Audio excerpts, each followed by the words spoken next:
Olá, bom dia, seja bem-vindo, seja bem-vinda ao A Notícia de Frente desta terça-feira, hoje dia 16, seria a terça de carnaval, mas lembrando que não tem carnaval, não tem ponto aí facultativo, tá tudo funcionando normalmente, menos os bancos, por conta de um acordo aí coletivo, eles estão aí com os atendimentos suspensos até quarta-feira, depois do meio-dia. Já começando com o serviço aqui, Lúcio Sordi, bom dia. Bom dia, Nayara. Bom dia, professor Haroldo. E bom dia a você que nos honra com a sua companhia. Bom dia, Haroldo. Bom dia, Nayara. Bom dia, Lúcio. Bom dia a todos os nossos queridos telespectadores. Uma excelente terça-feira a todos. Excelente terça-feira de boas novas aqui e, claro, te convidando sempre para participar com a gente pelo WhatsApp do A Notícia de Frente. Seja também um dos nossos comentaristas. Participe aqui, sua participação é muito importante para a gente aqui no A Notícia de Frente. Hoje tem muito assunto para a gente repercutir e um que a gente sempre é cobrado aqui quase que todos os dias, o pessoal perguntando, auxílio emergencial. Vamos falar do auxílio emergencial hoje aqui também no A Notícia de Frente. Bom, deixa eu começar aqui falando do movimento Escolas Abertas, que realizou ontem à tarde uma manifestação na Praça Lencastre, em Cuiabá. O objetivo é chamar a atenção para o retorno das aulas híbridas. Então vamos conferir com a Sêmia Mawad. O cenário pode até ser familiar. Mesas e cadeiras, só que desta vez enfileiradas ao ar livre. Os cartazes pedem o retorno das aulas, pelo menos de forma híbrida, quando há revezamento dos estudantes. Alguns ficam no sistema online e outros seguem para o presencial. Nosso movimento é formado eminentemente por pais e educadores que querem o retorno das aulas híbridas. Por quê?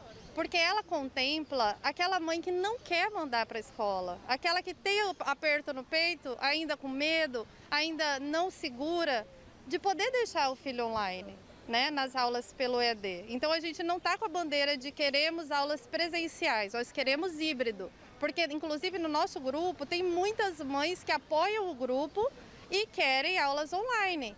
Por quê? Porque as mães que querem a aula presencial, elas têm que ser contempladas com essa possibilidade. Com o sistema híbrido, algumas medidas devem ser respeitadas, como o limite de 50% da capacidade total de cada sala de aula, além de manter o distanciamento social e o uso de máscaras e álcool em gel. Distanciamento de carteiras, utilização de máscara, lavagem de mão e álcool em gel. É basicamente isso.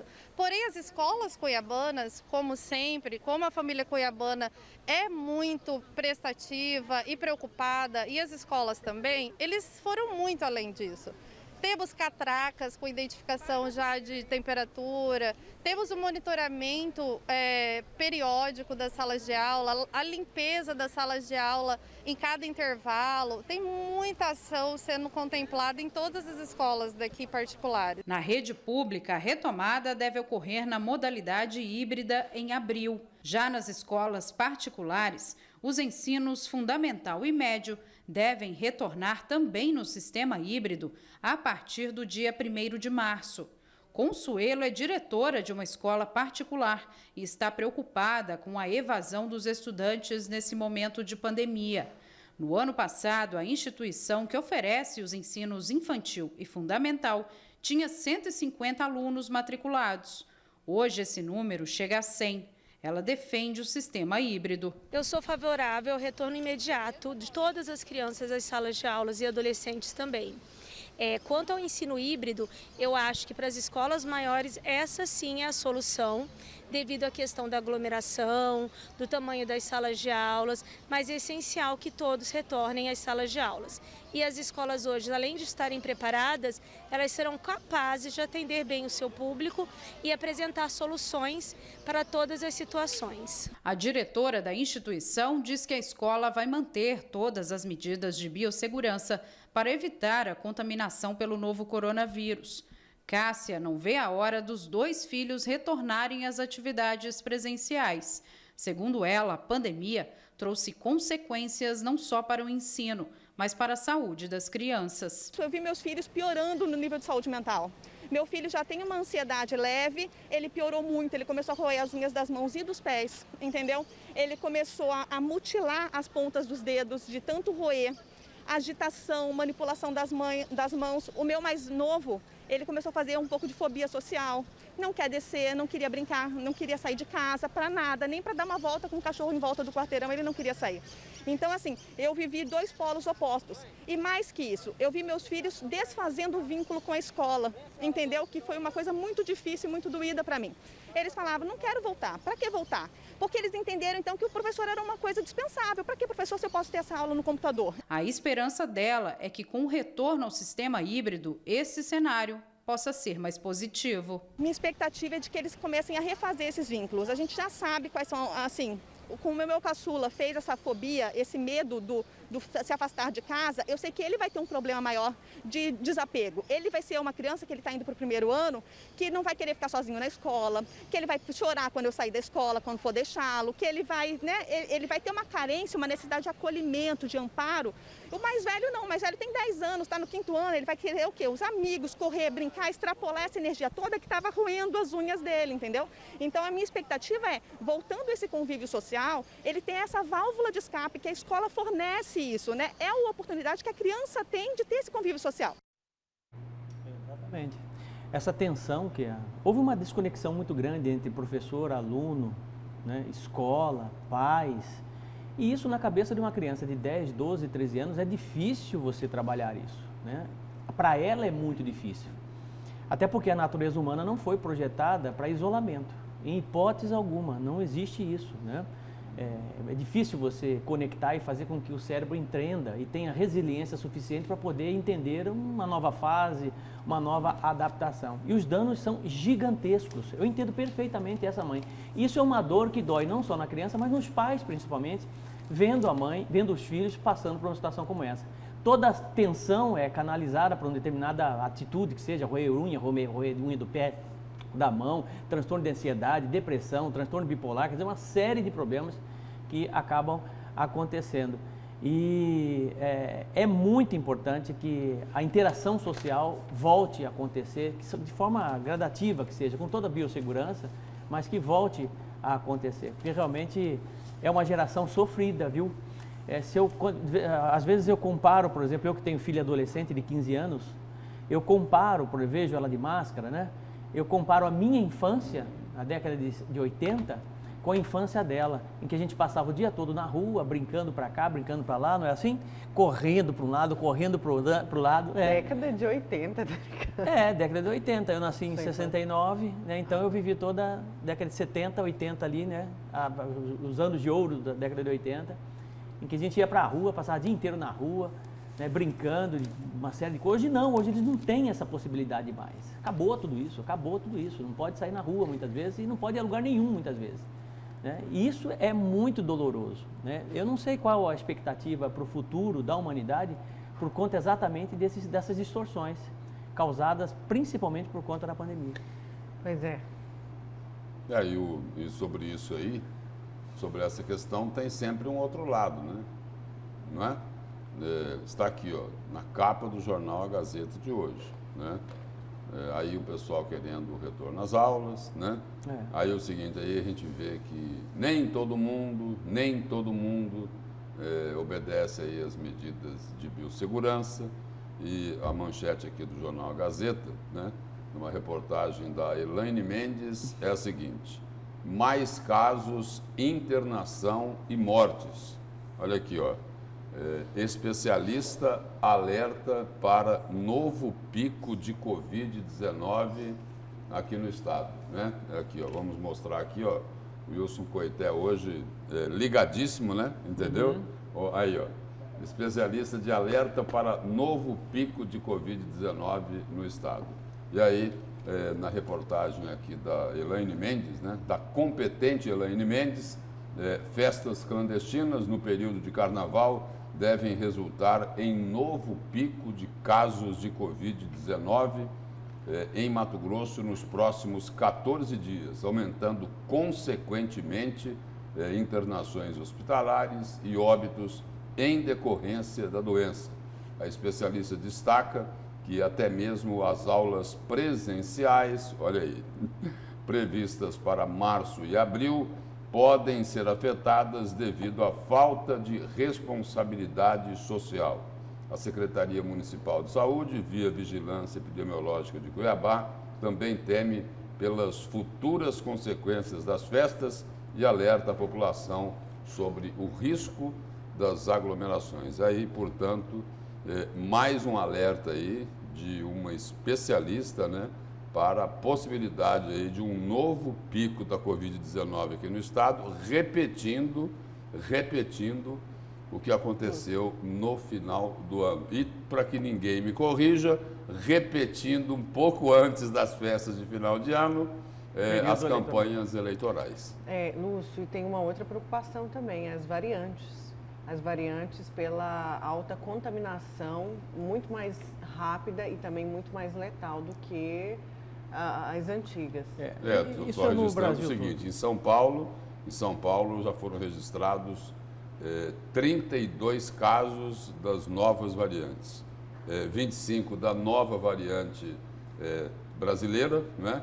E mais 7 dessa variante lá do Reino Unido, né? Lá da Inglaterra. Né? Então, a preocupação aí é grande. No Brasil todo, né? No Brasil todo. Você pega, por exemplo, o Rio de Janeiro. Ontem, por exemplo, no Cidade Alerta Nacional, o BART mostrou festas clandestinas com pancadões, funks, praias lotadas para todo lado. É uma irresponsabilidade coletiva de boa parte da população, né? Infelizmente, não se tem, né? Isso é cultural, sabe? Você tem lei, você tem decreto, mas o brasileiro, ele adora, né? Ele acha jeito de transgredir, de criar uma situação nova, de criar um jeitinho brasileiro, justamente para poder continuar com os mesmos hábitos, continuar com os mesmos erros frente a algo novo que é a pandemia. E aí a consequência vem, a conta vai chegar, né? A fatura vai chegar dessa questão das festas clandestinas aqui em Cuiabá, Mato Grosso, Brasil, não tenha dúvida disso. A esperança... A primeira fatura foi no início do ano. No mês agora de janeiro, vem outra. Né? Agora pode esperar que vem. Não tenha dúvida. Poderá vir mais uma. E o detalhe Pela é o seguinte, lógica, né? A situação em Goiás gravíssima. Gravíssima, né? O sistema público de saúde lá, praticamente quase todo ele colapsado. Né? Mais de 90% de ocupação das UTIs. A situação aqui em Rondônia também não é nada terrível, boa. Tudo Também não é nada gente, boa, né? com registros de muitos casos aí dessa variante. Não é isso? E o seguinte, tanto Goiás como Rondônia, nós estamos relativamente perto, né? E as perspectivas são ruins, porque, por exemplo... Só lembrando que Goiânia tem um hospital de campanha, tá? E esse hospital também já está totalmente lotado. Eu já disse já algumas vezes, a minha preocupação já não está mais com relação a o vírus, a Covid-19 que está sendo vacinado agora. Isso não me preocupa. O que me preocupa é essa variante do vírus, que não se tem vacina, pode se demorar aí de 9 a 10 meses para se ter a vacina Oxford, que é para poder tentar bloquear o avanço dessa nova variante do coronavírus, né? E isso é um problema mundial, não só para o Brasil, mas todos os países estão passando já por uma situação extremamente complicada, porque ela é letal, é rápida e leva a óbito muito rapidamente. E aí, só um alerta aqui, vou citar aqui o nome da professora, né, da especialista, né? A especialista é a Ana Cláudia, dessa reportagem aqui da Elaine Mendes. Ela ouviu a virologista e epidemiologista, pesquisadora da Universidade do Estado de Mato Grosso, da UNEMAT, a Ana Cláudia Pereira Terças Tretel, né? E aí, essa pesquisadora da UNEMAT, ela lembra que as pessoas que frequentaram ou que estão frequentando ou que vão frequentar os eventos clandestinos e se infectarem, lógico, né, poderão transmitir o coronavírus para colegas de trabalho e familiares, além das crianças que já retornaram às salas de aula. Essas podem transmitir para seus colegas e professores, prejudicando o retorno gratuito das aulas já anunciado por alguns municípios de Mato Grosso. Eu peço novamente aqui, Nayara, rapidinho, só a colaboração aqui do Wilson Coité, para mostrar só uma imagem aqui, rapidinho, bem rapidinho. Essa foto aqui, Coité, mostra essa foto aqui. Essa foto da capa do jornal A Gazeta. Isso aqui, ó, isto aqui, é isso. Vamos voltar no tema. E os ônibus, hein, senhores? Eles vão continuar superlotados? Vão continuar fazendo aí, o poder público vai continuar fazendo cara de paisagem para a lotação, para a superlotação nos ônibus, não é? Deixando os empresários fazer aquilo que eles bem entendem. Eles não combinaram que não ia ter a superlotação, eles não combinaram que ia ter álcool gel nos ônibus, eles não combinaram que ia ter a higienização dos veículos no final de cada linha, eles não fazem nada disso. Os ônibus andam superlotados e olha, não acontece absolutamente nada com as empresas de ônibus, não acontece nada com esses empresários, eles não são cobrados, eles não são fiscalizados, ou seja, voltando a dizer novamente, já falamos aqui dezenas de vezes sobre isso, não é?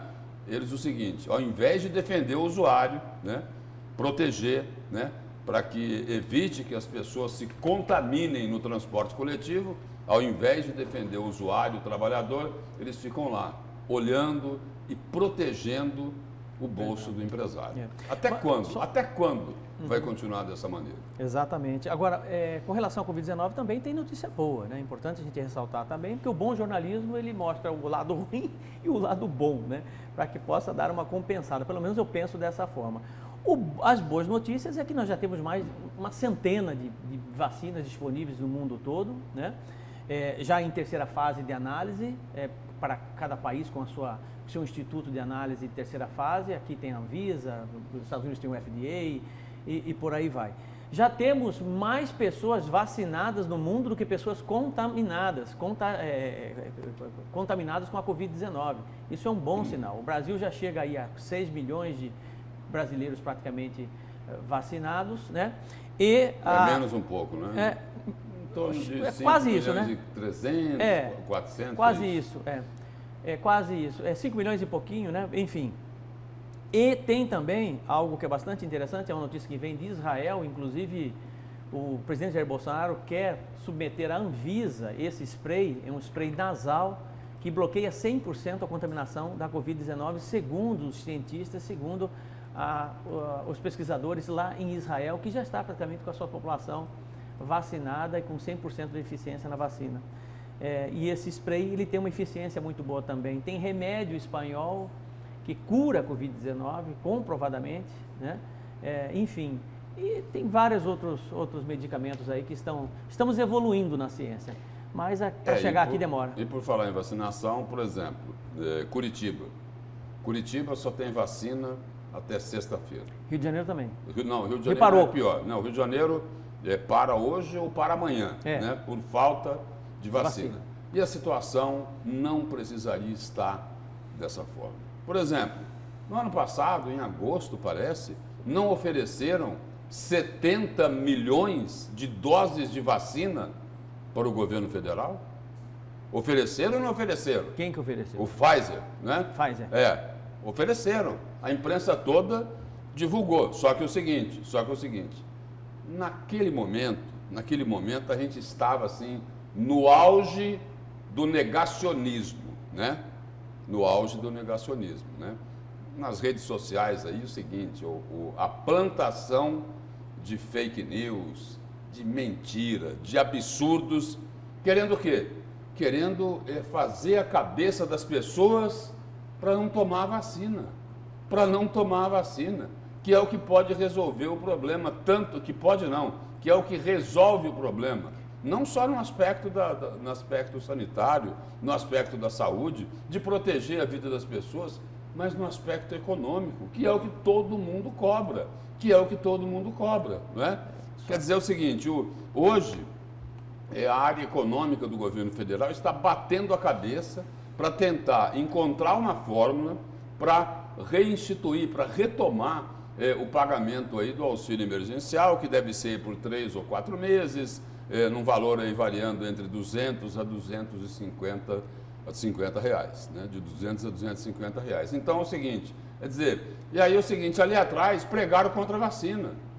Quer dizer, ignoraram a oferta desse laboratório que tinha 70 milhões de doses da vacina para oferecer. Mas né? E aí não quiseram. Não é bem quiseram. assim. Lúcio, eu não, começo... é bem assim, não sim, é, senhor. Não é bem assim, sim, senhor. Não O é negacionismo campeou nesse país.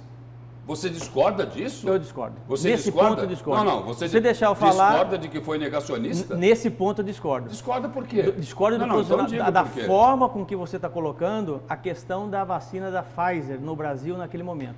Você armazenar essa vacina onde, Lúcio? O Brasil não tinha condições de armazenamento dessa vacina. Essa vacina só pode ser armazenada a menos 70 graus Celsius. Nenhum sistema de saúde público no Brasil... Tá bom, vamos deixar a Pfizer de lado, aí vamos lá para a Coronavac. Ah, sim, aí tudo bem. Aí vamos na Coronavac. Então você já mudou. Com a Pfizer não tinha jeito. Eu não sei se não tinha jeito. Com a Pfizer não tinha jeito, porque o sistema não comportava. Agora, outras vacinas, concordo. Por exemplo, a Coronavac é o seguinte, só foram atrás dela na hora que viram o seguinte, que São Paulo ia vacinar. Não é isso?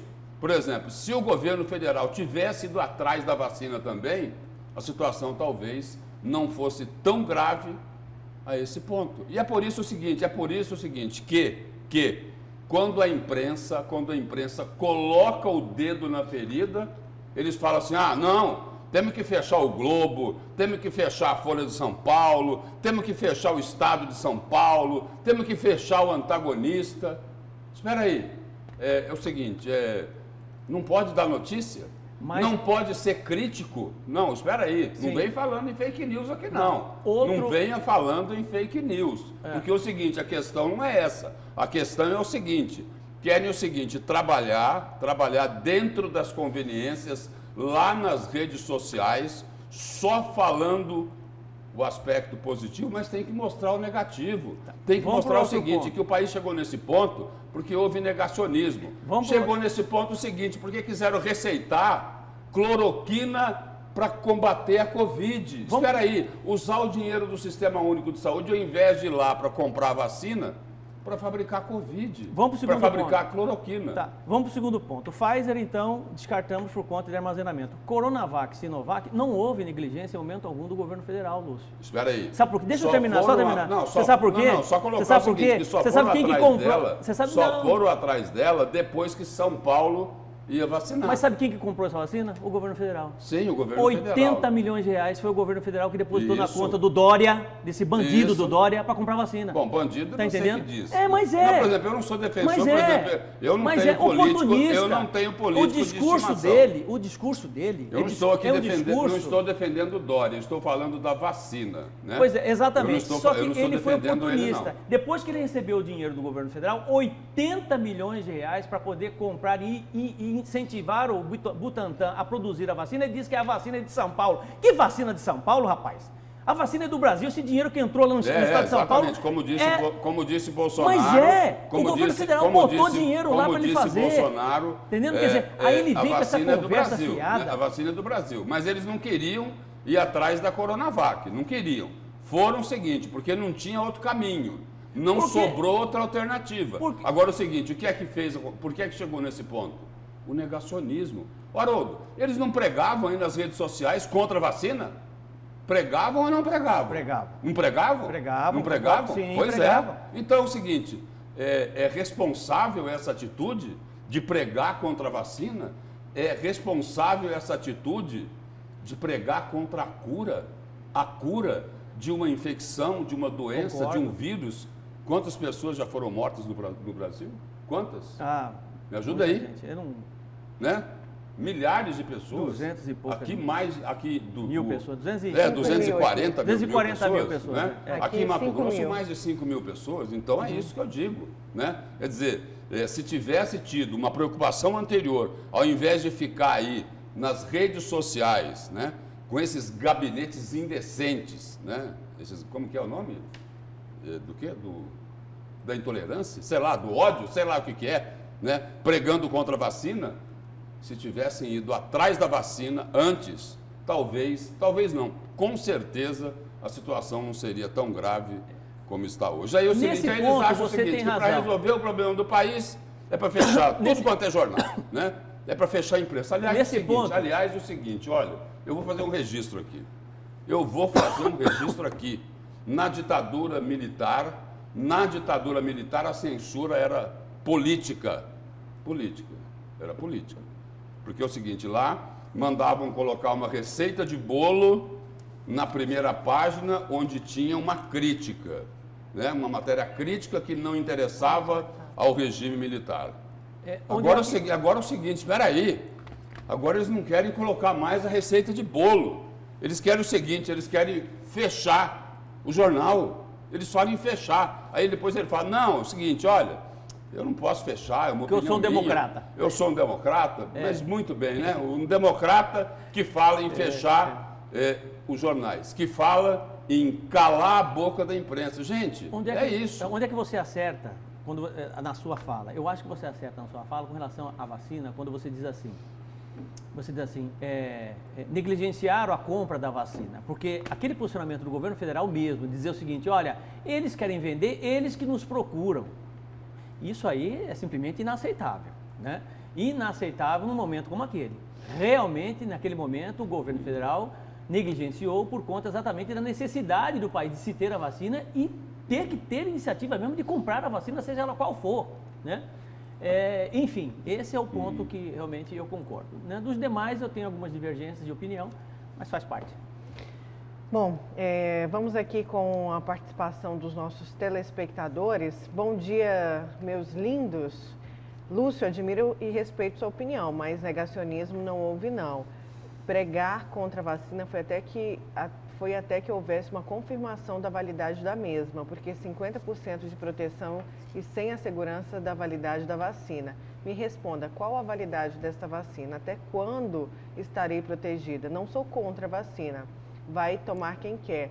Sou super alérgica e não vou tirar o lugar destes outros, disse ela aí sobre a questão do negacionismo. Não, negacionismo, olha, o respeito à opinião do telespectador. É telespectadora. Telespectadora, né? Respeito à opinião da telespectadora, mas o negacionismo não foi porque ainda não tinha sido aprovada a liberação pela Anvisa. Me desculpe, mas não foi por aí, né?